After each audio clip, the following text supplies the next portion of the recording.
El hombre más grande sobre la tierra, el hombre más grande de la historia, fue también el más humilde. Y esto lo vamos a ver reflejado, y lo hemos estado viendo en el capítulo 9 de Lucas, que el hombre que pudo haber tenido el más grande poder, la mayor riqueza, la fama más amplia, escogió ser el más humilde. Por lo pronto, Jesús sigue la manera de trabajar de su Padre. Como lo dirá en el Evangelio de Juan, mi Padre hasta ahora trabaja y yo trabajo. Allá en la montaña del Sinaí, Moisés le había preguntado a Dios, ¿y cómo te llamas? Y al mismo tiempo que Dios se reveló a Moisés, Dios se ocultó a Moisés. Porque al mismo tiempo que le dio el nombre, yo seré el que seré, también lo dejaba sin una respuesta clara. ¿Qué es eso de yo seré el que seré? No me estás diciendo un nombre con el que yo pueda dominar o invocar tus poderes. El nombre de Dios sigue siendo ocultamiento. Tan es así que aún persiste la discusión de si se dice Jehová, Yahvé, Yahuvé, Yahweh, o Señor, o Adonai, o Kyrios, o el Eterno, o cómo. ¿Y qué quiere decir? La controversia sigue. Precisamente porque Dios no quiere dejarse aprehender por la finitud. El ser humano no puede decir, ya entiendo, ya poseo, ya conozco a Dios, aquí lo tengo como en una cajita. La revelación de Dios siempre es al mismo tiempo el ocultamiento de Dios. Y así es con Jesús. Veremos en este pasaje que Jesús no le habla con claridad a los discípulos, o al menos ellos no lo pueden percibir. Incluso a algunas personas les pide que no digan nada, pero al mismo tiempo se está revelando. Y precisamente en el momento de partir el pan, de multiplicar los peces, Jesús estaba revelándose como el nuevo Moisés, como el maná del cielo. Imaginen ustedes la intención del escritor Lucas, tan importante en hacernos entender lo que después la carta a los Hebreos nos dirá explícitamente. El Hijo de Dios es mayor que Moisés. El sumo sacerdote del orden de Melquisedec es mayor que Moisés y mayor que Aarón. Gracias.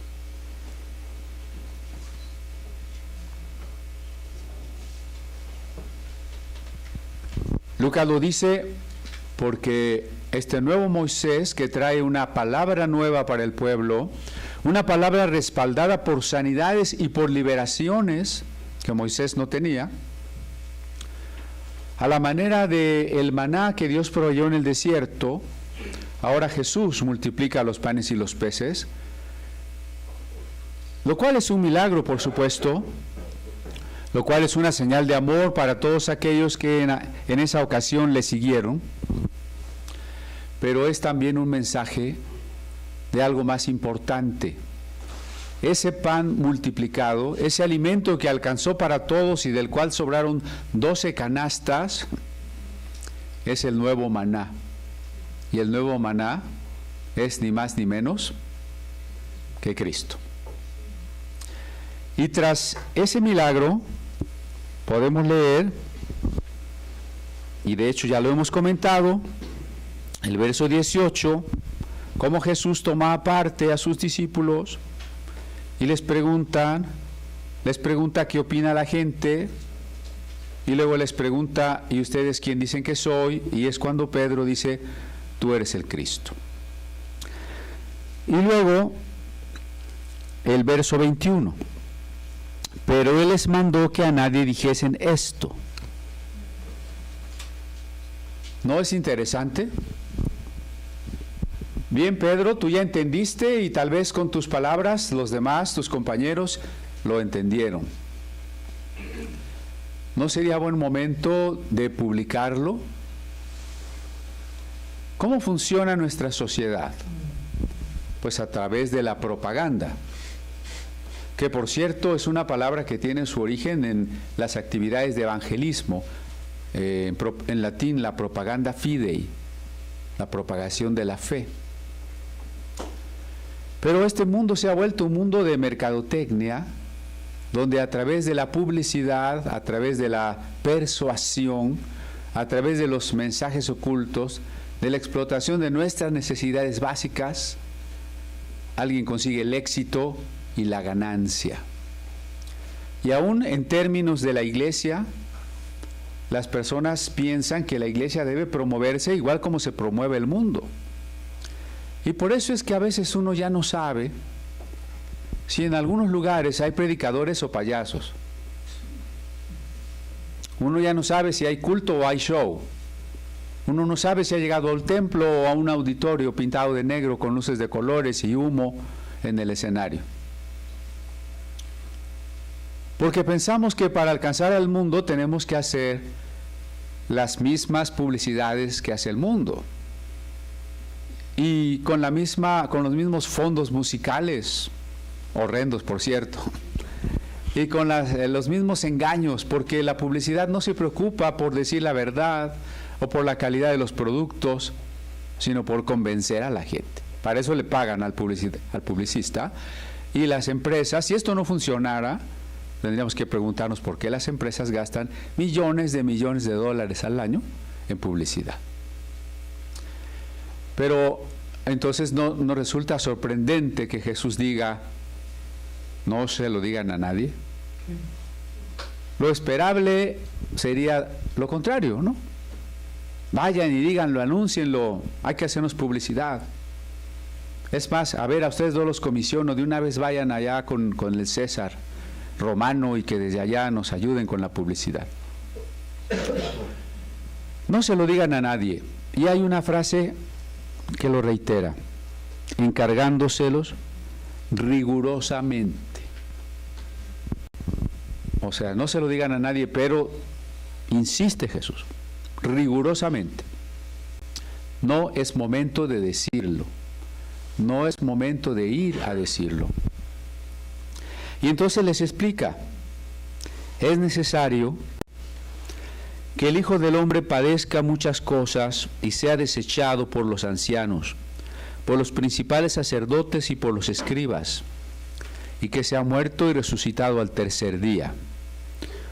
Esto es revelación, y al mismo tiempo los discípulos no lo entienden, ni lo entenderán cuando Jesús sea crucificado, ni siquiera lo entenderán cuando les digan Jesús ha resucitado. Revelación y ocultamiento. Pero es sorprendente que Jesús esté caminando y asumiendo hoy la cruz. Una vez que algunos reconocen que es el Cristo, no aprovecha Jesús para buscar la grandeza, sino para decirles, sí lo soy, pero es necesario que el Hijo del Hombre, ¿notan que no vuelve a usar el título que le da Pedro?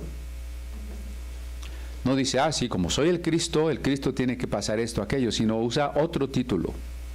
Si usted contara en los evangelios las veces que Jesús se refiere a sí mismo como Cristo, son muy contadas. La mayor parte de las veces se refiere a sí mismo como el Hijo del Hombre. Un término enigmático, alguna vez ya lo hemos comentado.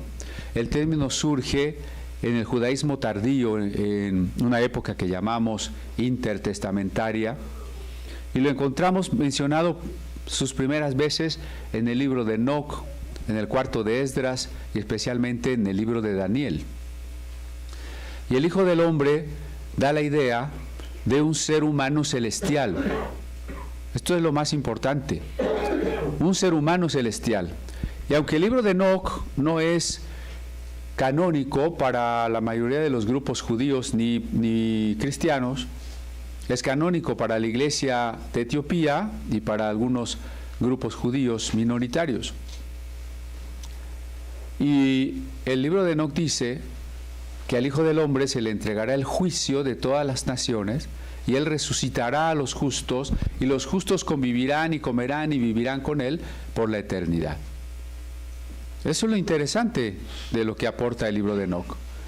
Entonces, cuando Jesús usa el título que los judíos de su tiempo conocían por toda esa literatura, debemos entender que las personas saben de lo que Jesús está hablando. ¿Por qué se llama así el Hijo del Hombre? Pero hay otro aspecto que Jesús quiere mostrar, una primera etapa del título El Hijo del Hombre. Y es precisamente que está relacionado con una frase muy parecida. Nosotros hoy acostumbramos decir ser humano, pero usted no encuentra en la Biblia el término ser humano. Esa es una acuñación moderna. El equivalente es hijo de hombre, hijo de hombre. Parecido, hijo del hombre, hoy lo pondríamos con mayúscula, y del hombre. Hijo de hombre significa ser humano, y el Hijo del Hombre tiene que compartir también esa cualidad de ser humano, y en esa primera etapa de su ser Hijo del Hombre, les está explicando aquí, tengo que padecer y tengo que morir. Esto es inaudito, es incoherente para los discípulos. Si Jesús es el Cristo, el Mesías esperado, el ungido para traer el reino de Dios, la paz al mundo, la salvación de Israel, ¿cómo puede decir que va a ser aprendido, herido y asesinado? No es compatible. ¿Me explico? Por eso es que los discípulos no pueden percibir estas cosas que está diciendo Jesús. Y decía a todos, si alguno quiere venir en pos de mí, níguese a sí mismo y tome su cruz cada día y sígame. Note que Jesús está optando por un camino que tal vez Él no desea, no tiene por qué desearlo, pero un camino que ha entendido es la voluntad del Padre. Y ese camino es la cruz. Ese camino es la cruz. Este mensaje es muy importante. Es muy importante en esa época porque Jesús acaba de decir en el párrafo anterior que será desechado por los príncipes y por los sacerdotes, cuando habríamos de esperar que el Mesías, cuando llegase, fuese aclamado y recibido y reconocido por todos. Y sin embargo, un Mesías rechazado, desechado, desconocido, asesinado. Y eso es la cruz. Hoy muchas iglesias están predicando un evangelio de gloria, al menos de gloria aparente, diría yo de una gloria adelantada. Es que Dios quiere que tú no tengas ninguna enfermedad, es que Dios quiere que tú seas rico, Dios quiere que tú seas líder, que seas exitoso, que te vaya bien en todo, Dios quiere que tú seas importante en la sociedad. Ese es un mensaje de gloria adelantada. ¿Por qué? Porque efectivamente no nos aquejará ninguna enfermedad, ni tendremos necesidad de ninguna cosa. ¿Cuándo? Cuando resucitemos. El mensaje de Jesús para este tiempo es otro. Es necesario tomar la cruz, ¿no? Lo leímos aquí. Si alguno quiere venir en pos de mí, niéguese a sí mismo. Un curso de liderazgo es un curso de negación de uno mismo. Es todo lo contrario. Yo no encuentro a Jesús predicando en momentos tan importantes como el sermón profético o el sermón de la montaña, diciéndonos o diciéndole a sus discípulos entonces que tienen que ser líderes, que tienen que ser ricos, que tienen que ser gobernantes de este mundo. Sí, hay un mensaje de gloria, pero antes hay un mensaje de cruz. Y no podemos invertir los tiempos. El rechazo de los príncipes y de los sacerdotes es porque ellos esperaban un Mesías glorioso. ¿Sí? Habrá un tiempo de un Mesías glorioso, pero ellos no pudieron ver ni el tiempo ni la necesidad de una primera etapa de un Mesías humillado.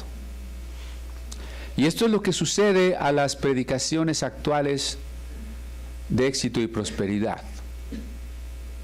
Quieren adelantarse al tiempo de la gloria, cuando la palabra de Jesús es clarísima. El que quiere venir en pos de mí, niéguese. Yo no sé si usted por ahí ha escuchado en alguna iglesia o canal o radio de donde se predica ese tipo de evangelio, que se hable de este verso, que alguna vez se diga que es necesario negarnos a nosotros mismos. ¿Qué es negarnos? Adelantar las etapas de algo puede ser destructivo. Si usted se come una fruta antes de que sea comestible, pues le va a hacer daño. Ese es el problema de la ideología de género que se está imponiendo en nuestra sociedad, porque a los niños desde el kinder y la primaria se les quiere enseñar, y así lo dicen los libros, que pueden ser niños, que pueden ser niñas, que pueden acariciarse, que no tienen nada de malo. Sí, habrá una etapa en que eso no tiene nada de malo, pero cuando adelantamos ideas, experiencias que la persona humana no ha madurado para poder entender, disfrutar y sobre todo decidir, lo estamos destruyendo. Y si se quejan, porque se quejan de los sacerdotes pederastas, y se quejan con razón, eso es. Hoy varios encabezados de los periódicos tienen la confesión de los legionarios de Cristo. No sé si usted alcanzó a leer algunos encabezados. Son varios los periódicos hoy que dicen que los legionarios de Cristo reconocen promedio de 150 violaciones a niños y 30 o no sé cuántas de ellas del propio padre Maciel, el fundador. Sí, eso está mal y es condenable, pero los que están haciendo que los niños se depraven y les están poniendo el mal ejemplo y les están metiendo ideologías mentirosas, están haciendo exactamente lo mismo. Es equiparable, es equivalente, porque estamos hablando del tiempo oportuno. Hay un tiempo para crecer y hay un tiempo para decidir la sexualidad. No construirla como si no existiera. Hombres y mujeres nacemos, fuimos desde el vientre de nuestra madre. Pero de la misma manera, los judíos que no conocieron a Cristo no entendieron los tiempos. Querían un Israel que dominara el mundo ya en ese momento, un Mesías que viniera y acabara con los romanos y que fuera glorioso y demostrara su poder. Y venía un Jesús humillado, dispuesto a ser rechazado. ¿Cómo concebir un Mesías que tenía que morir? ¿No decían las profecías con otro de los títulos del Mesías que es hijo de David? Por hijo de David tendríamos que entender un rey que se va a centrar en el trono de David eternamente. ¿No parece eso incompatible con un Mesías que se tiene que morir? Por eso Jesús le dice a sus discípulos en el tiempo de la humillación, ¿quién dice a la gente que soy yo? ¿Qué significa? Que Jesús no había ido con la gente a decirles, yo soy el Cristo. Entonces no hubiera tenido sentido la pregunta, ¿quién dice la gente? Jesús dejó a la gente ante el reto de pensar y saber quién era Él. Él no lo dijo. Se lo preguntó a sus discípulos y Pedro contestó. Jesús no lo dijo. Y como respuesta a Pedro, Jesús les dijo, no se lo digan a nadie. Rigurosamente, no se lo digan a nadie. Yo voy a morir. Primero, el tiempo es, tengo que morir. Y la segunda cosa, niéguese a sí mismo. ¿Se imagina qué demanda tan fuerte? ¿Qué significa? A veces cuando evangelizamos, ven a Cristo porque te va a dar todo, te va a sanar, te va a ayudar, te va a hacer feliz. Yo no sé cuánta gente vendría a Cristo si le dijéramos, ¿quieres venir a Cristo? Niégate. No. ¿Qué es negarse? ¿Qué es tomar la cruz? Tomar la cruz es optar por el camino de la muerte, por el camino de quedar inactivo en tanto que estoy clavado, atado, muerto para mí mismo. Eso es tomar la cruz. Por ahí comienza el cristianismo. Toda predicación que olvida este fundamento no es una predicación cristiana. Puede parecer cristiana, puede usar un lenguaje cristiano, un lenguaje bíblico, pero no es una predicación cristiana. La predicación cristiana parte del hecho de que el discípulo, el que ha decidido seguir a Cristo, implícitamente, de manera ineludible también, ha decidido negarse a sí mismo. Ha decidido tomar su cruz y sígame. ¿No es una especie de requisito? Vean ustedes qué importante el juego de contrarios en Lucas, la dialéctica, la tensión, tanto en el capítulo 9 como después en el capítulo 10. En el capítulo 9 y todo el Evangelio vemos la misericordia de Dios para los pobres, los enfermos, las prostitutas, los ladrones, los endemoniados. ¿Sí o no? ¿Cuál es el otro polo en tensión? La condición y el precio para ser un discípulo.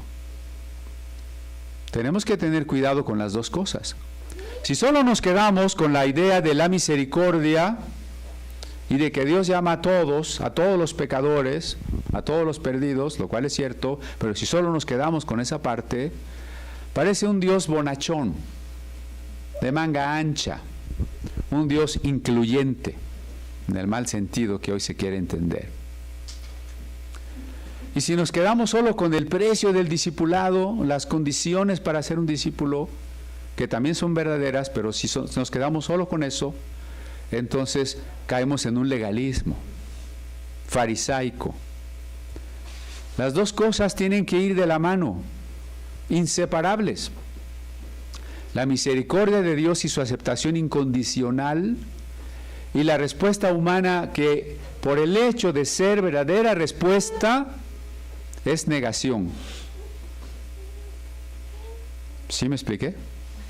La verdadera respuesta es negación. Vamos, ¿qué tal que al momento de la ceremonia de boda le preguntan al hombre, ¿y tú aceptas casarte con fulanita? Sí, pero no quiero dejar a mis novias, no le quiero dar todo el dinero y no quiero dejar de irme de parranda con mis amigos. Y ¿qué diría la novia o la prometida? De acuerdo, de acuerdo. No. Es decir, el que está diciendo sí a la propuesta del amor se está ofreciendo por completo.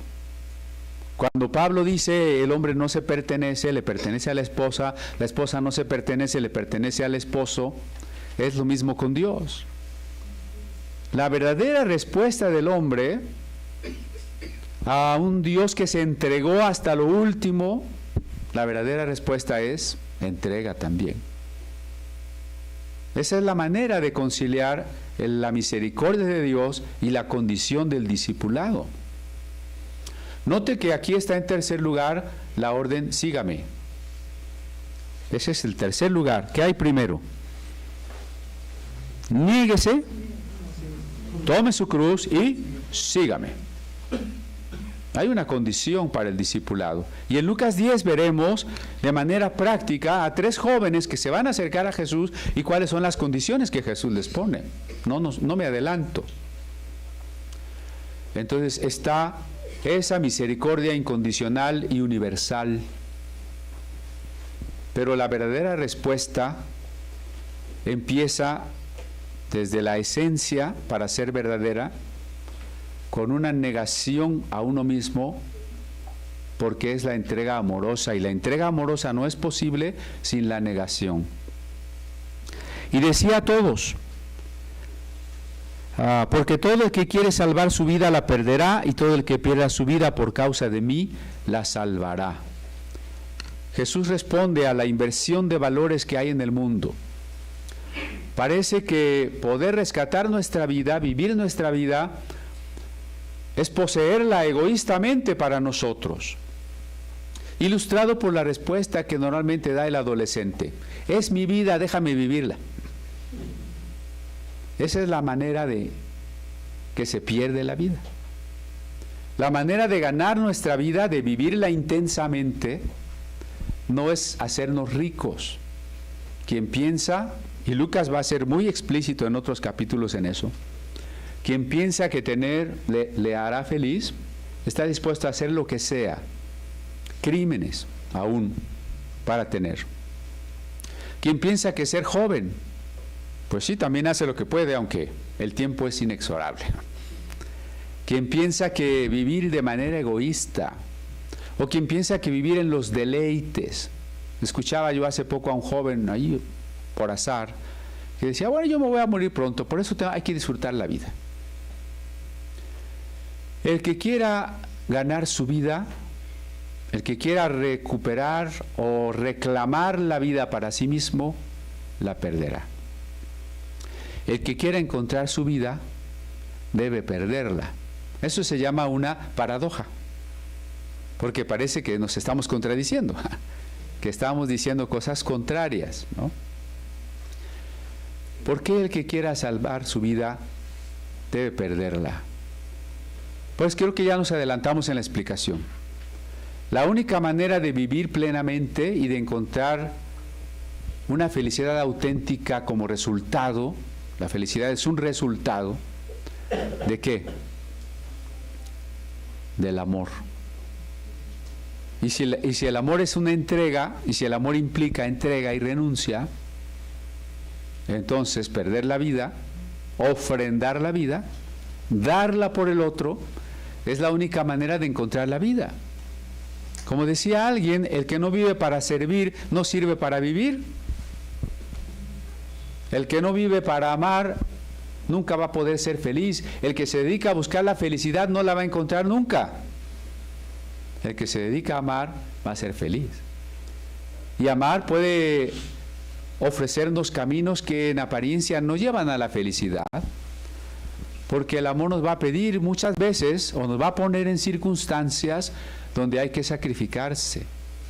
Y uno dice, ¿cómo voy a ser feliz sacrificándome, cuidando a un enfermo, preocupándome por los demás, ayudando al que lo necesita, en vez de preocuparme y vivir para mí mismo? ¿Cómo se puede ser feliz así? Esa es realmente la única forma de ser feliz. Y si lo vemos en las dimensiones y las resonancias eternas, el que en esta vida vive para sí y no quiere nada con Dios, ha perdido su vida eternamente. Y el que en esta vida terrenal decide que no va a vivir para sí porque quiere amar a Dios y ofrendarse todo a Él, le espera una vida eterna. Entonces se halla la vida verdadera aquí y en la eternidad cuando renunciamos a nosotros. Y continúa Jesús, Pues ¿qué aprovecha al hombre si gana todo el mundo y se destruye o se pierde a sí mismo? Otra vez el asunto de las prioridades. ¿Qué es lo valioso para la mayoría de las personas hoy? Piénselo por un momento. Éxitos laborales. Los que están en la política tienen años peleando para poder llegar a ser un senador, o llegar a ser un gobernador, o llegar a ser un presidente. Los que están en la escuela, en el mundo de la academia, una carrera, una maestría, un doctorado, un postdoctorado, 2 postdoctorados, ¿no? Los que están en el mundo del arte, la beca del FONCA o el premio fulano de tal, o exponer en el Museo Perengano, y los empresarios y los administradores y la mayoría de las personas ve los éxitos en poseer cosas, ganar más dinero, irse a comer a buenos lugares, irse a buenos lugares para tener vacaciones. ¿Y qué se imaginan? Que eso es felicidad. Si tú te compras ropa de marca, de esa cara, si tú te vas a restaurantes caros, vas a ser feliz, ¿no? ¿O no? Bueno, eso creen. Por eso Jesús nos hace reflexionar y dice, ¿de qué le serviría al hombre? Y aquí Jesús usa otra figura retórica que es la hipérbole, la exageración, y dice, ¿de qué le serviría al hombre ganar todo el mundo? ¿No? Claro, pues solo unos pocos ganan todo el mundo. Pero el deseo, la intención, la codicia, se propone eso. Y aun si lo lograras, si ganaras todo el mundo, ¿de qué te serviría? Si perdieras tu vida, si perdieras tu alma. Aquí la palabra griega es el alma, que puede ser como sinónimo de la vida, pero también en el desarrollo teológico posterior, esa parte de nosotros que a diferencia del cuerpo no muere nunca, cuya única muerte puede definirse como separación de Dios, pero no como un dejar de existir.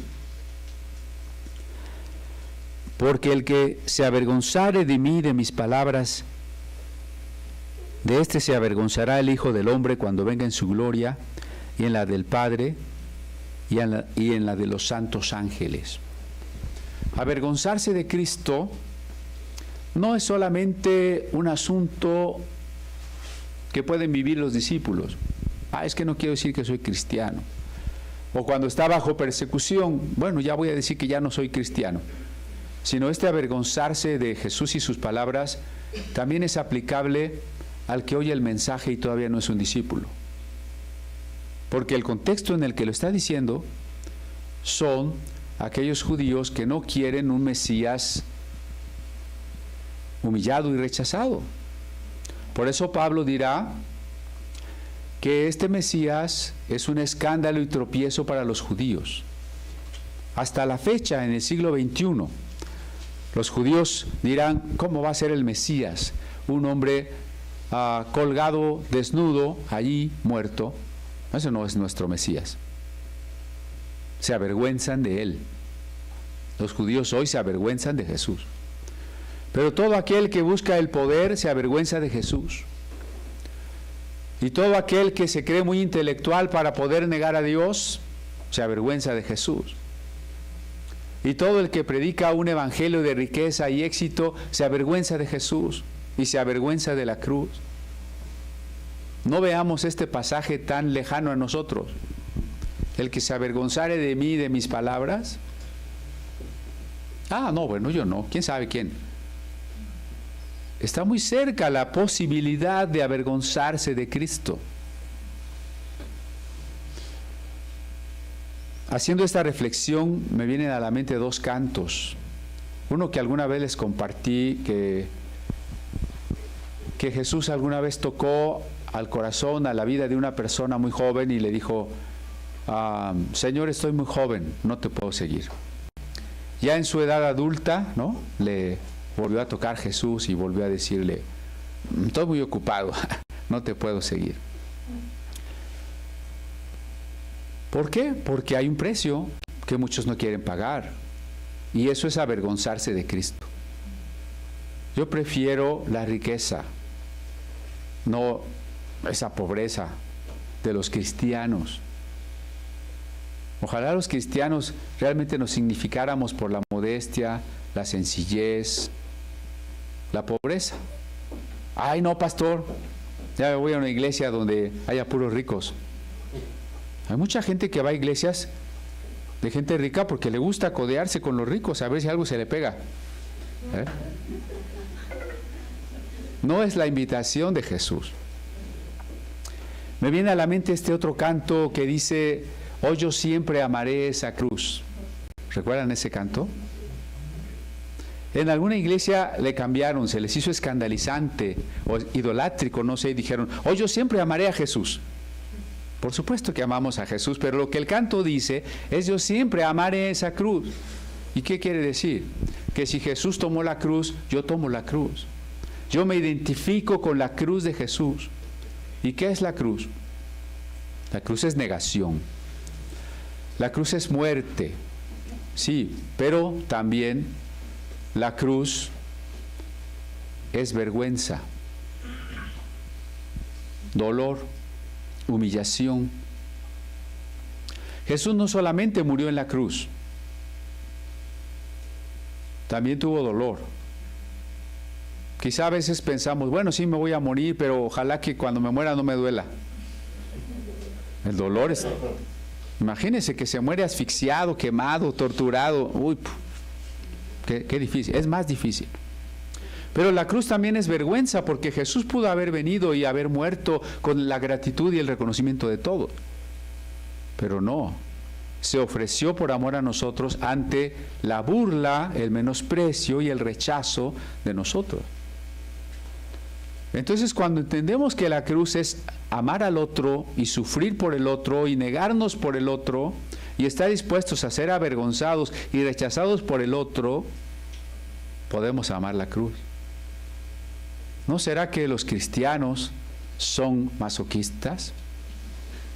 ¿No tendría cierta razón el filósofo Nietzsche cuando dice que les gusta ser miserables a los cristianos?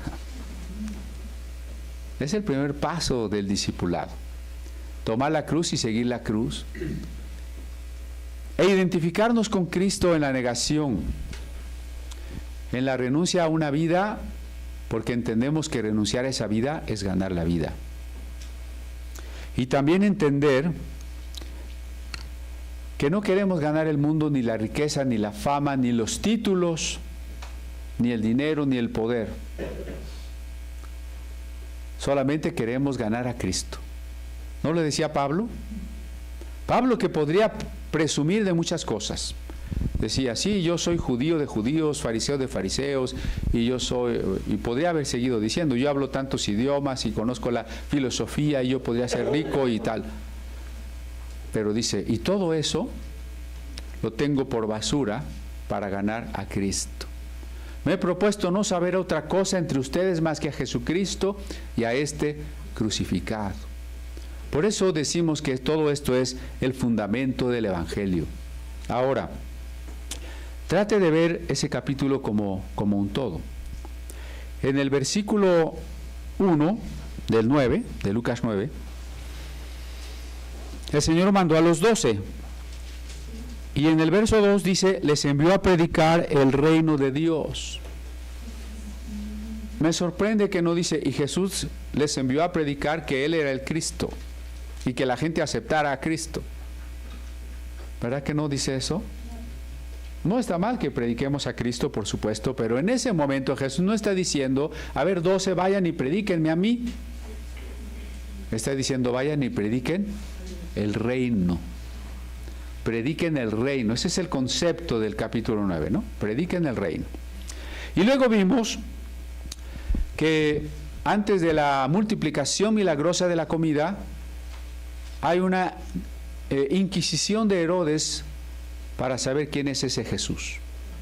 Y le responden sin saber bien a bien quién es.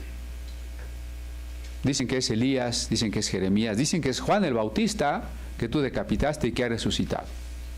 Y luego viene esta revelación de Jesús como el Mesías y el maná, el nuevo Moisés, y otra vez la pregunta, ¿quién dice la gente que es el Cristo? En todos estos episodios vemos que Jesús no ha publicado claramente diciendo yo soy el Cristo. Y que luego en secreto, porque es muy preciso, ¿no? Dice el verso 18, aconteció que mientras Jesús oraba aparte, le dijo a sus discípulos, ¿ustedes qué piensan que soy yo? Y es ese momento en que Pedro responde, tú eres el Cristo. Y ya comentamos que no es el momento en que Jesús dice, bueno, pues vamos a publicar, vamos a que todo el mundo sepa que yo soy el Cristo. Sino todo lo contrario, no se lo digan a nadie. Y entonces, el precio del discipulado. Ustedes tienen que hacer lo que yo hago. ¿Qué iba a hacer Jesús? Ser desechado, traicionado, desconocido y asesinado. Y un discípulo hace lo que hace el maestro. El aprendiz de carpintería quiere ser un carpintero como es el maestro. El aprendiz de construcción quiere hacer todo como lo hace el maestro y un día ser un maestro constructor. El discípulo de aquel que se ofreció, se hizo nada por nosotros, ¿qué espera de los que queremos ser como Él? O los que queremos ser como Él, ¿hacia dónde vamos? Pues a ser como Él. ¿Y cómo era Él? Alguien que se desprendió de sí por los demás. ¿No dice Juan 4:8, Dios es amor? Y no hemos insistido en que el amor es darnos por el otro. ¿No es todo lo que estamos viendo aquí exactamente? ¿Por qué Jesús tenía que ser rechazado y asesinado? ¿Pudo haberlo evitado? Claro. Es más, ¿pudo ni siquiera haber venido a nacer? Claro. Y sin embargo, ahí está el amor. Y entonces el discípulo debe seguir el mismo camino. En estos días de Navidad, pues se reaviva la polémica de que si la Navidad es pagana, que si la Navidad no se debe celebrar. Me decía una persona recientemente, es que en mi iglesia me dicen que pues es abrir puertas, ya saben, ¿no? Y que no hay que celebrar el nacimiento de Cristo porque la Biblia nos enseña a celebrar su muerte, no su nacimiento. Le digo, bueno, ciertamente celebramos la muerte en el sentido de recordarla, y lo hacemos aquí al menos cada 8 días, ¿no? Pero ¿cómo podría Jesús morir por nosotros si no hubiera nacido? Entonces el misterio de la encarnación está vinculado necesariamente a la muerte y viceversa. ¿Y por qué celebramos el nacimiento de Jesús? Porque está celebrado en los evangelios, está celebrado por los ángeles mismos. ¿En qué otro pasaje hay coros celestiales celebrando algo? ¿No? Pero precisamente en el nacimiento de Jesús comienza la humillación de Jesús, porque Jesús nace en un establo, porque Jesús al nacer se ha limitado desde la gloria infinita que poseía hasta las condiciones precarias, pequeñas de lo humano. Entonces, tomar la cruz no comienza allí, comienza en la eternidad, cuando Jesús decidió que llegado el tiempo, Él mismo entraría en el tiempo. Tomar la cruz en Jesús comienza cuando lo hizo real en el tiempo y el espacio, cuando asumió un cuerpo y nació de manera pobre, sencilla e ignota entre los hombres. Es una humillación que ahora asume en un momento clave de su ministerio. Hasta aquí, Jesús ha predicado en la región de Galilea. Desde este momento, todos los pasajes que veamos de aquí en adelante, Jesús no está ya en su ministerio en Galilea. En este momento que Jesús ha declarado claramente a sus discípulos, ha afirmado su rostro para subir a Jerusalén, porque sabe que allí tiene que morir. Este es un cambio, un hito en el ministerio de Cristo. Si todo parecía exitoso y bello y poco a poco parecía una popularidad incrementada, no es así. La oposición también ha crecido. Y Jesús asume el momento, entiende que ha llegado el momento del descenso. Estoy hablando ahora geográficamente. El descenso de Galilea a Judea, pero también el descenso hacia la cruz y hacia la sepultura. Jesús está asumiendo la cruz. Y dice, pero, sí, todo es humillación, todo es pobreza, todo es negación. Quizá alguno diga, bueno, mejor me voy a cambiar de iglesia. Ahí está muy difícil ese cristianismo que están predicando ahí.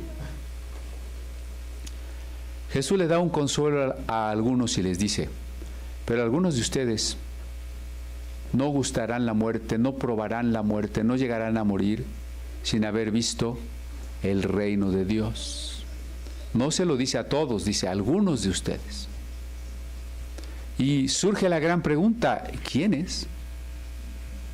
Algunos discípulos vivieron mucho tiempo.